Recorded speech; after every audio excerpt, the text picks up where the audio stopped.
먼저 요한복음 2장 13절부터 22절까지 말씀을 우리 교독으로 한번 읽어보도록 하겠습니다.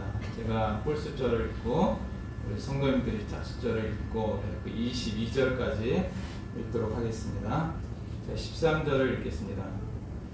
유대인의 유월절이 가까운지라 예수께서 예루살렘으로 올라가셨더니 성전 안에서 소와 양과 비둘기 파는 사람들과 돈 바꾸는 사람들이 앉아있는 것을 보시고 노끈으로 채찍을 만드사 양이나 소를 다 성전에서 내쫓으시고 돈 바꾸는 사람들의 돈을 쏟으시며 상을 엎으시고 비둘기 파는 사람들에게 이르시되 이것을 여기서 가져가라. 내 아버지의 집으로 장사하는 집을 만들지 말라 하시니 저희들이 성경 말씀에 주의 전을 사모하는 열심이 나를 삼키리라 한 것을 기억하더라.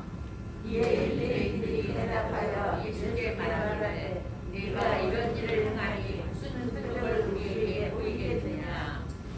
예수께서 대답하여 이르시되 너희가 이 성전을 홀라 내가 사흘 동안에 일으키리라. 유대인이 이르되 이 성전은 46년 동안 지었거늘 네가 3일 동안에 일으키겠느냐 하더라. 그러나 예수는 성전된 자기 육체를 가리켜 말씀하시는 것이라. 죽은 자가 먼저 살아나신 후에야 제자들이 이 말씀을 기억하고 성경과 예수께서 하신 말씀을 믿었더라. 예.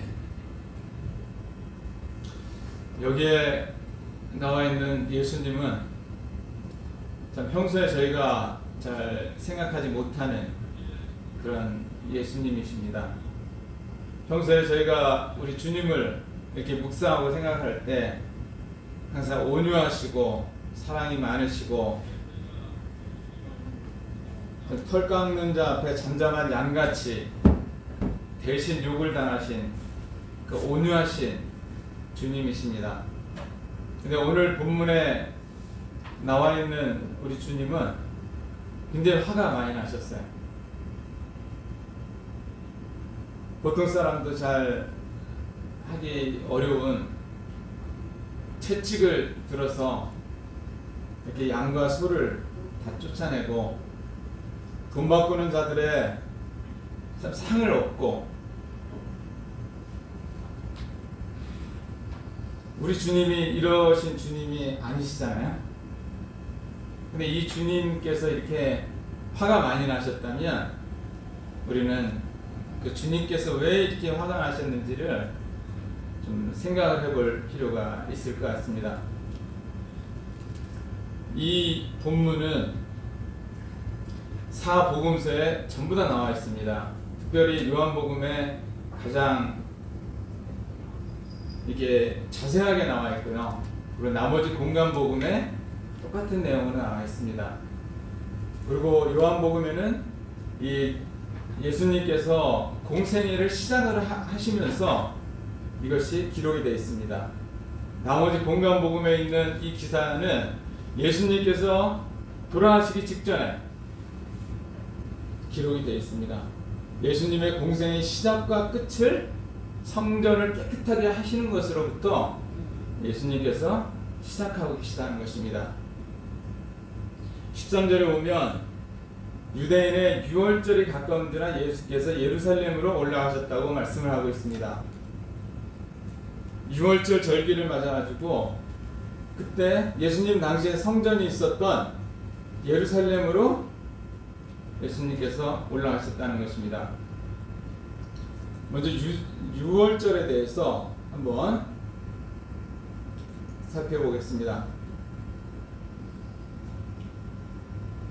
예수님께서 유월절을 지키기 위해서 그 성전으로 올라가셨는데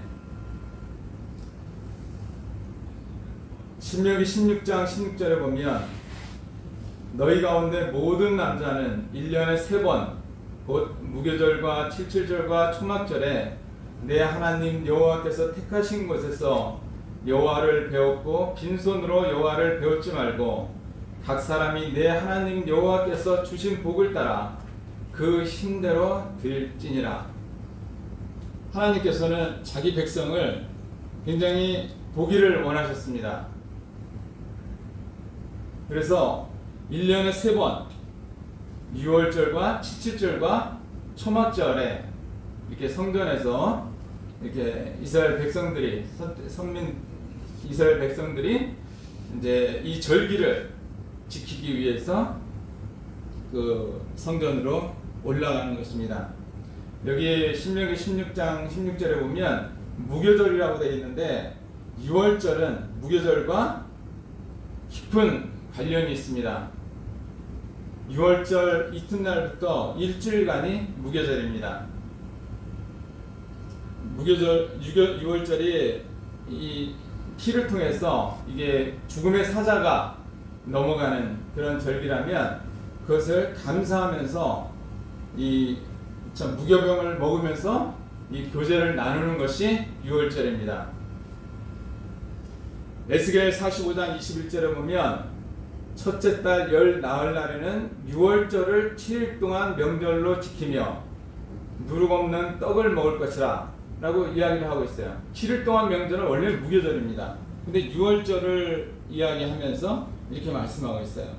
또 신약에서 누가복음 22장 1절에 보면 6월절이라 하는 무교절이 다가오매 라고 이야기를 하고 있습니다. 6월절 어린 양으로 통해서 구원을 받지 않았다면 그 이후에 무교절에 아무 의미가 없는 것입니다. 근데 이 6월절에 그 예루살렘 성전으로 이렇게 절기를 지키러 올라가는데 6월절에 준비해야 될 것이 있습니다. 신명기 16장 4절에 보면 그 이래 동안에 내 모든 지경 가운데서 누룩이 보이지 않게 하라는 것입니다. 6월절을 준비하고 무교절을 지키기 위해서는 집안에 있는 이 누룩들을 전부 다 제거를 해야 되는 것입니다. 이 누룩을 그 신약 성경에서 뭐라고 표현이 되어 있는지 한번 살펴보도록 하겠습니다. 고린도전서 5장 7절에서 또 11절까지입니다. 너희는 누룩 없는 자다. 누룩은 죄를 상징하는 것이죠. 너희는 누룩 없는 자인데 새 덩어리가 되기 위하여 묵은 누룩을 내버리라. 우리의 상태입니다. 우리의 신분은 누룩이 없는 자이지만 우리는 계속해서 우리 안에 있는 누룩들을 내버려야 되는 거예요. 이러므로 우리가 명절을 지키되 묵은 누룩으로도 말고 악하고 악에 찬 누룩으로도 말고 누룩이 없이 오직 순전함과 진실함의 떡으로 하자. 명절을 지키기 위해서 이렇게 하라는 거예요. 그러면 누룩이 뭔지 9절부터 10절까지 나와 있습니다. 내가 너에게 쓴 편지에 음행하는 자들을 사귀지 말라 하였거니와 이 말은 이 세상에 음행하는 자들, 탐하는 자들, 속여 빼앗는 자들, 우상 숭배하는 자들이 누룩이라고 말씀을 하고 있는 것입니다. 누룩. 첫 번째는 음행입니다. 야고보서 4장 4절에 보면 세상과 벗된 것이 하나님의 원수라는데 이전에 뭐라고 되어 있습니까? 가늠한 여인들이라고 했습니다. 음행이 세상과 벗된 거라는 거예요. 우리가 술에 취하면 사람들을 잘 알아보지 못합니다. 세상에 취하면 하나님을 잘 볼 수가 없어요. 그것이 음행입니다. 탐하는 자는 탐욕입니다. 지나친 욕심이에요. 속여 빼앗는 자들은 강탈하는 자 강도입니다. 우상 숭배자는 마음에 하나님보다 더 주목하는 대상을 내가 가지고 있는 것입니다. 때로는 양다리 거친 것입니다. 골로새서 3장 5절을 보면 탐심은 곧 우상 숭배라고 말씀하고 있는 것입니다. 예수님께서 13절에 유대인의 6월절이 가까워서 예루살렘 성전으로 올라갈 때 성전으로 올라가기 위해서 예배를 드리고 가기 위해서 희생 제사를 드리기 위해서 하나님께 나아가는 자는 하나님께 나아가는 것입니다. 경외함을 가지고 나아가야 되는 거예요. 그리고 아까 조금 전에 신명기 16장에서 본 대로 감사함으로 나아가는 것입니다. 그리고 지금 여기 누룩에 표현되어 있는 이 누룩을 버리고 그리고 하나님께 나아가라고 말씀을 하고 있는 것입니다. 자, 두 번째로 성전에 대해서 한번 살펴보겠습니다. 성전, 하나님을 만나는 곳입니다. 하나님께서 아담과 하와를 창조하셨는데 다른 동물과 식물과 다르게 하나님의 형상을 따라서 지었습니다. 혼과 육뿐만이 아니라 영을 통해서 하나님과 교통할 수 있는 영적인 존재로 창조를 하신 것입니다. 하나님과 대화하고 사랑의 대상이고 교제의 대상으로 사람을 지으셨다는 것입니다. 하나님의 영광을 위해서 창조했고 하나님을 찬양하기 위해서 하나님과 사랑의 교제를 대화하기 위해서 우리를 창조하셨다는 것입니다. 아담이 범죄를 했어요. 선악과를 따먹고 범죄를 했습니다. 더 이상 하나님을 볼 수가 없어요. 그래서 아담은 하나님을 낯을 피해서 에덴 동산 그늘에 숨었습니다. 그렇지만 하나님은 범죄한 아담에게 찾아가시는 거예요. 찾아가서 가죽옷을 입히시고 임시적으로 하나님을 볼 수 있는, 하나님과 교제를 나눌 수 있는 그런 자로 만들어 주신 거예요. 그만큼 하나님께서는 우리의 창조 목적은 우리와 사랑의 관계로, 사랑의 대상으로 범죄했지만 가죽옷을 지어서 입힐 정도로 우리를 같이 관계하기를 기뻐하시는 것입니다. 범죄한 인간이 하나님을 만날 수 있는 그 장소가 성전이라는 것입니다. 이스라엘 모세를 통해서 바로의 압제에 있었던 이스라엘을 출애굽시켰습니다. 유월절 어린 양의 피를 발라서 참 죽음의 사자가 넘어가게 하고 홍해를 건너서 광야로 이끌었습니다. 근데 이스라엘 백성들이 바로의 종로를 타고 있었던 그 이스라엘 백성들을 출애굽한 목적이 있다는 거예요. 출애굽기 25장 8절에 보면 내가 그들 중에 거할 성소를 그들이 나를 위하여 짓되 그들 가운데 거하고 싶다는 것입니다. 하나님께서 이스라엘 백성들이 광야에서 천막에 살고 있을 때 이스라엘 백성들을 만나시기 위해서 천막을 지라는 거예요. 물은 내가 내게 보이는 모양대로 장막을 짓고 기구들도 그 모양에 따라 지을지니라. 출애굽기 29장 43절에 보면 내가 거기서 이스라엘 자손을 만나리니 내 영광으로 말미암아 회막이 거룩하게 될지라. 회막은 성막입니다. 회막이 거룩하게 되고 성막이 가치 있게 되는 것은 하나님의 영광이 그 안에 있기 때문에 그렇습니다. 내 영광으로 말미암아 회막이 거룩하게 되는 거야. 만약에 회막이나 성전이나 성막이나 하나님의 영광이 사라져 버리면 그 성전은 그 성전으로서의 의미를 잃어버리는 것입니다. 그들은 내가 그들의 하나님 여호와로서 그들 중에 거하려고 그들을 애굽 땅에서 인도해낸 줄을 알리라. 나는 그들의 하나님 여호와다 라고 말씀을 하고 계시는 것입니다.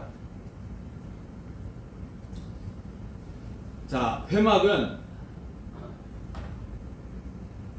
나중에 솔로몬 성전으로 바뀝니다. 그 다음에 솔로몬 성전이 무너지고 스룹바벨 성전이 지어졌다가 또 무너지고 그리고 예수님 오실 당시에는 헤롯 성전이 지어져 있습니다. 회막에서 하나님을 이스라엘 백성들이 만났는데 그 이스라엘 백성들이 하나님께 계속해서 불순종하고 우상 숭배하고 계속해서 거듭된 죄를 범하고 있을 때 하나님이 그 영광이 그 회막에서 떠났습니다. 그리고 다윗과 솔로몬을 통해서 하나님께서 자기의 식양을 다 주시고 설계도를 주시고 새로 만들라고 했어요. 근데 계속 왕조가 지나가면 지나갈수록 우상 숭배가 들어오고 하나님의 불순종하는 것이 계속해서 지속이 됐을 때 솔로몬 성전 무너졌습니다. 스룹바벨 성전도 무너졌어요. 예수님 오실 당시 헤롯 성전이 아주 웅장하게 세워져 있었습니다. 그 헤롯 성전도 우리 아시다시피 지금 무너졌습니다. 우리 본문에 나와 있는 대로 이 주님의 몸이 성전으로 삼았어요. 이제 사람이 지은 성전이 아니라 주님께서 친히 그 성전을 자기 몸으로 성전이 되신 것입니다. 그리고 이게 주님이 이 부활 승천하신 이후에 주님의 몸인 교회가 성전인 것입니다. 계시록의 에베소 교회를 볼 때 수고도 있었고 인내도 있었던 에베소 교회가 첫사랑을 잃어버렸습니다. 하나님을 만났을 때 그 첫사랑을 잃어버리고 주님이 뭐라고 하셨습니까? 내가 회개하지 아니하면 촛대를 옮기겠다고 말씀을 하셨습니다. 성전은 아버지 집이고 주님의 집입니다. 죄를 범한 인간이 하나님을 만날 수 있는 유일한 곳입니다. 인간이 계속된 범죄 가운데서 하나님의 영광이 성전을 떠나가면 성전은 가치를 잃어버리는 것입니다. 이 성전의 주인이신 예수님께서 예루살렘 성전으로 올라가셨습니다. 예루살렘 성전에서 일어난 일입니다. 주님이 보신 거예요. 예루살렘 성전의 모습을 보았습니다. 성전 안에서 재물을 매매를 하고 환전을 하고 그것을 보실 수가 없어서 상을 엎으셨습니다. 처음에 저는 이 말씀을 이렇게 묵상하면서 이 장사한 게 재물을 가지고 장사한 게 잘못이었구나 라고 생각했습니다. 그렇지만 그게 아니었어요. 신명기 14장 24절에서 26절에 보면 그러나 내 하나님 여호와께서 자기의 이름을 두시려고 택하신 것이 내게서 너무 멀고 행로가 어려워서 내 하나님 여호와께서 그 풍부히 주신 것을 가지고 갈 수 없거든 그것을 돈으로 바꾸어 그 돈을 싸가지고 내 하나님 여호와께서 택하신 곳으로 가서 내 마음에 원하는 모든 것을 그 돈으로 사되 소나 양이나 포도주나 독주 등 내 마음에 원하는 모든 것을 구하고 거기서 내 하나님 여호와 앞에서 너와 내 권속이 함께 먹고 즐거워할지니라. 너무 멀리 있습니다. 흠없는 재물을 드려야 되는데 그 재물을 멀리서부터 갖고 오면 오다가 상처가 날 수가 있어요. 그러면 흠이 있는 재물이 되는 것입니다. 그렇기 때문에 하나님께서 이 성전 인근에 와서 이렇게 매매를 해서 이게 재물을 드릴 수 있게 하신 거예요. 근데 그것 자체가 잘못된 것이 아닙니다. 선한 동기로부터 이 순례자들을 위해서 예배자들을 위해서 이렇게 준비를 한 것이지만 여기에 인간이 탐욕이 들어간 것이 그게 잘못입니다. 예수님께서 성전에서 보신 것이 이거라는 거예요. 처음에는 좋은 선한 동기에서 시작해서 환전과 매매를 통해서 이익이 발생하자 인간의 이기심과 탐욕이 예배를 우선하고 제사장들과 결탁해서 성전 안에서 하는 것이 아니라 성전 밖에서 하는 것입니다. 성전 안에는 아무나 들어올 수가 없는 거예요. 제사장들이 허락하지 않으면 들어올 수가 없는 것입니다. 근데 제사장들이 종교 권력을 이용해서 성전 안에서 매매를 하게 한 거예요. 그러면서 그 이득을 같이 나눴습니다. 환전도 꼭 필요한 것이었습니다. 데나리온에는 로마의 황제 형상이 있었기 때문에 세겔로 바꿔서 드렸어야 돼요. 근데 이것을 환전하면서도 막대한 이익을 취한 것입니다. 성전의 주인이신, 성전을 만드신 주님께서 성전을 볼 때 성전에서 경건하게 감사함으로 누룩을 버리고 하나님이 그 백성을 만나고 싶어하는 그 하나님의 명령에 따라서 예배를 드려야 될 그 장소가 성전의 목적을 잃어버리고 인간의 욕심과 탐욕과 강도들이 우울거리는 소굴로 변한 것을 보고 분노를 하신 것입니다. 이 성경, 이 요한복음 2장 이 13절부터 22절까지 말씀이 아까 공간복음에 다 나와 있다 그랬는데 누가복음 19장 45절에서 46절까지의 이 동일한 내용이 나와 있습니다.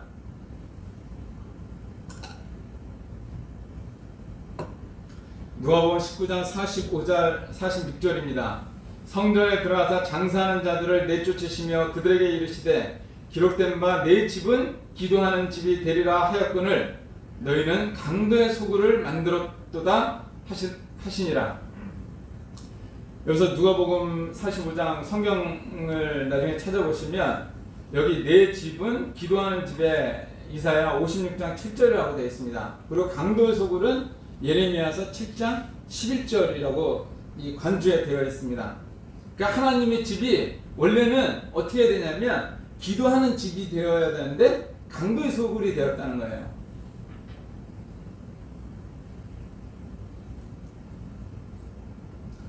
이사야 56장 7절입니다.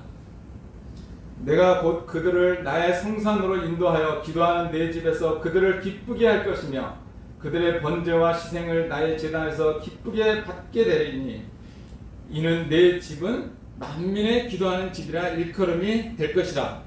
이런 곳이 하나님의 집이라는 거예요. 성전이라는 것입니다.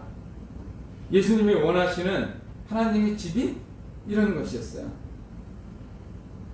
이것을 이사야 50장 7절을 제가 구분해서 이렇게 어떤 말씀을 하시는지를 한번 나눠서 한번 적어봤습니다. 첫 번째로 주님이 인도하고 성도가 순종함으로 따라가는 집입니다. 주님의 뜻을 구하고 순종하는 집이에요. 또 이사야 56장 7절 이전에 보면 이 이방인과 환관, 여호와와 연합된 이방인과 환관 고자입니다. 그 율법의 여호와의 총회에 들을지 못한 자입니다. 이들도 누구나 올 수 있는 그런 집이라는 거예요.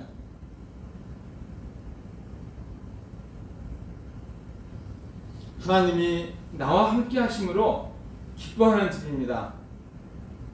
그들의 번제와 희생을 나의 제단에서 기꺼이 받게 되는, 그들의 예배를 기쁘게 받는 살아계신 하나님과 만나고 교제하는 집입니다. 내 집은 만민의 기도하는 집이다. 만민을 위해서 기도하는 집입니다. 내가 주님으로부터 은혜를 받고 충만한 은혜 가운데서 정말 다른 사람들, 불신자들이나 어려운 사람들이나 고난받은 자들을 위해서, 만민을 위해서 기도하는 집이 하나님의 집이라는 것입니다. 이 주님께서 원하셨던 하나님의 집이었어요. 예수님 당시 예루살렘 성전에서 예수님께서 보신 모습입니다. 강도의 소굴이라고 그랬어요. 예레미야 7장 9절로부터 11절까지 보면 너희가 도둑질하며 살인하며 간음하며 거짓 맹세하며 바알에게 분향하며 너희가 알지 못하는 다른 신들을 따르면서 내 이름으로 일컫음을 받는 이 집에 들어와서 내 앞에 서서 말하기를 우리가 구원 얻었나이다 하느냐. 이는 이 모든 가증할 일을 행하려 함이로다. 내 이름으로 일컬음을 받는 이 집이 너희 눈에는 도둑의 소굴로 보이느냐? 나하고 내가 그것을 보았노라. 여호와의 말씀이니라. 요 예레미야 7장 11절 말씀을 이 표준 세번역으로 보면 이렇게 되어 있습니다. 그래 내 이름으로 불리는 이 성전이 너희의 눈에는 도둑들이 숨는 곳으로 보이느냐? 여기에서 벌어진 모든 온갖 악을 나도 똑똑히 다 보았다. 나 주의 말이다 라고 말씀을 하고 있는 것입니다. 성전이 도둑의 소굴이 되었다는 거예요. 도둑들이 피난처가 됐다는 것입니다. 세상 가운데서 살면서 불신자하고 조금도 다르지 않는 그런 행동을 보이면서 교회에 와서 비싼 돈이지만 폭리를 통해서 이렇게 재물을 하지만 그 재물을 사서 하나님께 희생제사를 드리면 종교의 의무를 다했다고 하는 것입니다. 강도들의 피신처가 되었다고, 강도들을 숨겨주는 그런 것이 되었다고 주님은 말씀하고 계시는 것입니다. 제사장들은 장사꾼들과 결탁한 종교 권력이 되었습니다. 외식하는 신앙을 가지고 있었고 경건을 이익의 재료로 삼는 신앙을 가지고 있었습니다. 이스라엘 백성들은 습관적 형식적인 신앙을 가지고 있었어요. 세상 가운데서 탐욕과 이기적인 욕심으로 불신자들과 똑같은 삶을 살면서 6월절의 종교적인 행사로 종교적인 의무를 다했다고 하는 사람들에게 주님께서는 성전이 도둑들이 숨는 곳으로 전락했다고 판결을 하고 계시는 것입니다.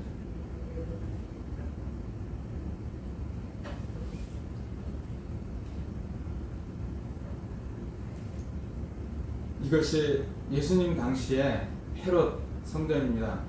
위키피디아에서 이렇게 다운을 받아봤는데요. 요 가운데 있는 곳이 성소입니다.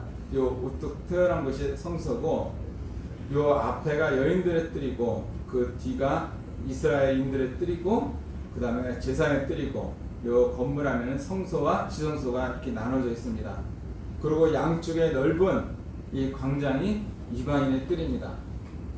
자, 성전에서 매매를 하던 자들이 이 성전 밖에서 매매를 하고 있었어요, 처음에는. 근데 이 이방인의 뜰에 들어온 것입니다. 근데 이방인들은 이 이방인의 뜰에밖에 못 들어가는 거 성도님 다 알고 계실 것입니다. 이 이방인들은 여기까지밖에 못 와요. 근데 여기서 장사를 하고 있는 것입니다. 여기서 장사를 하면서 여기 요한복음 본문에 보면 비둘기 파는 자들과 돈 바꾸는 자들과 한 사람이 아니라는 거예요. 여러 사람이 있다는 거예요. 아주 시장바닥이 되어 있는 것입니다. 내가 좀 싸게 줄게, 내가 좀 더 좋은 걸 줄게.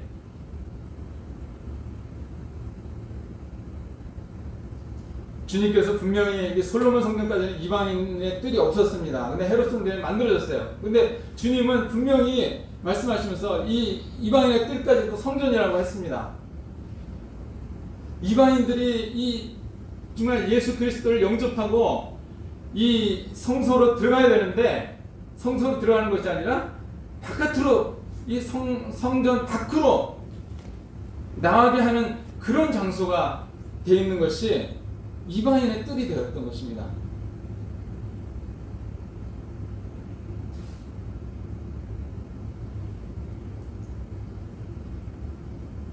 성전을 향한 주님의 열심입니다.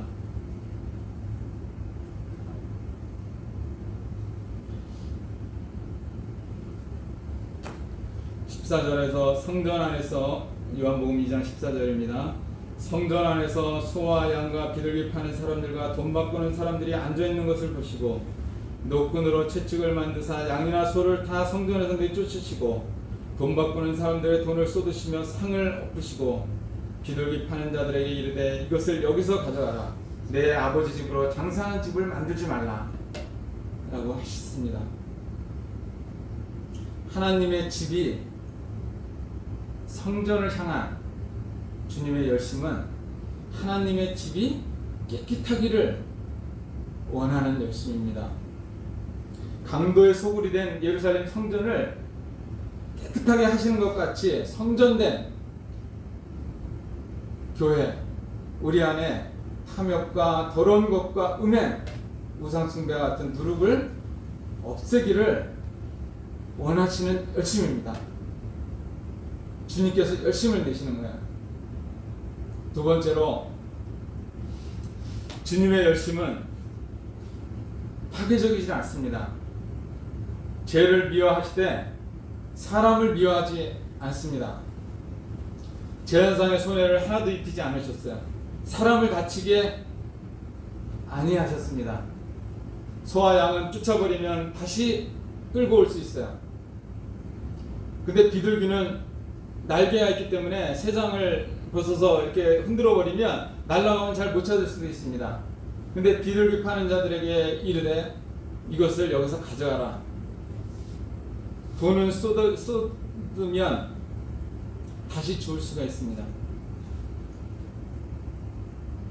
주님의 열심이었어요. 파괴적이지 않습니다. 우리는 주님의 일을 한다고 그러면서 주님께서 주신 것이라고 하면서 사람들을 상처를 입히고 파괴적이고 이럴 수 있습니다. 근데 주님의 열심은 그러지 않으셨어요.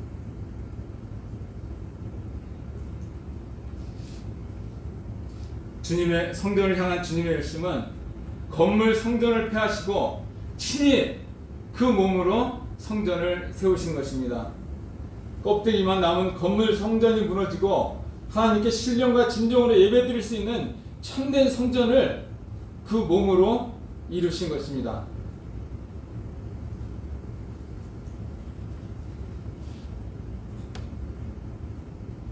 예루살렘 성전에서 이루어지고 있었던 모든 불의와 불경건함과 악독과 탐욕과 우상숭배를 예수님께서 그 몸으로 다 지시고 십자가에서 달려서 죽으신 것입니다.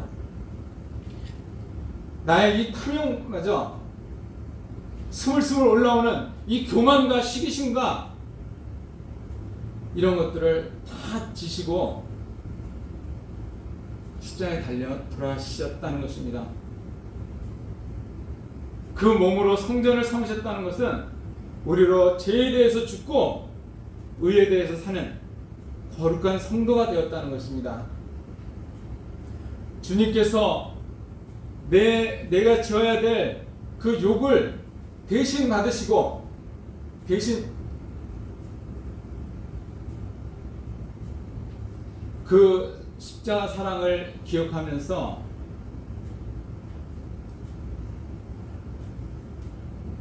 알고도 고치지 못하는 우리에게 십자가의 주님을 바라보면서 회개할 수 있는 삶을 살게 해주셨다는 거예요.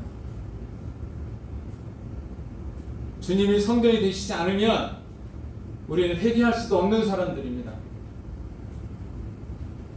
우리에게 회개할 수 있는 그런 사람이 되었다는 거예요. 주님의 부활은 우리가 성령의 능력을 힘입어서 그 인도하심을 따라서 사는 자가 되었다는 것입니다. 이것이 성전을 향한 주님의 열심입니다. 하나님의 집을 깨끗하기를 원하는 열심이고, 주님의 열심은 제도를 미워하는 것이지 사람을 미워하지 않고 사랑하시는 열심입니다. 친히 그 몸으로 성전을 세우셨던 그 몸입니다.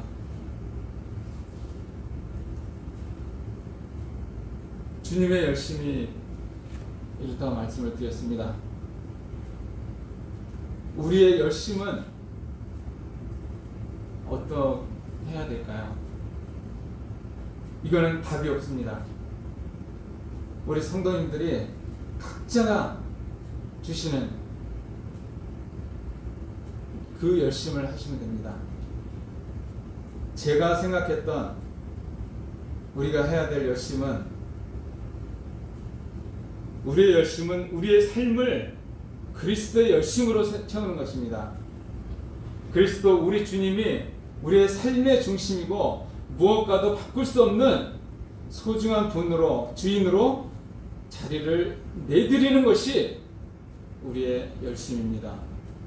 주님을 성전으로 모시고 있는 성도는 주님의 죽으심과 부활하심에 동참하는 성도입니다. 십자가 사랑을 기억하면서 그 사랑 가운데 살면서 성령의 인도하심을 받는 성도입니다. 우리의 봉사, 우리의 전도, 우리의 교제, 우리의 모든 섬김, 우리가 하는 모든 것이 주님께서 보여주신 십자가 사랑과 부활하신 주님의 새 생명 가운데 일어나야 하는 것입니다.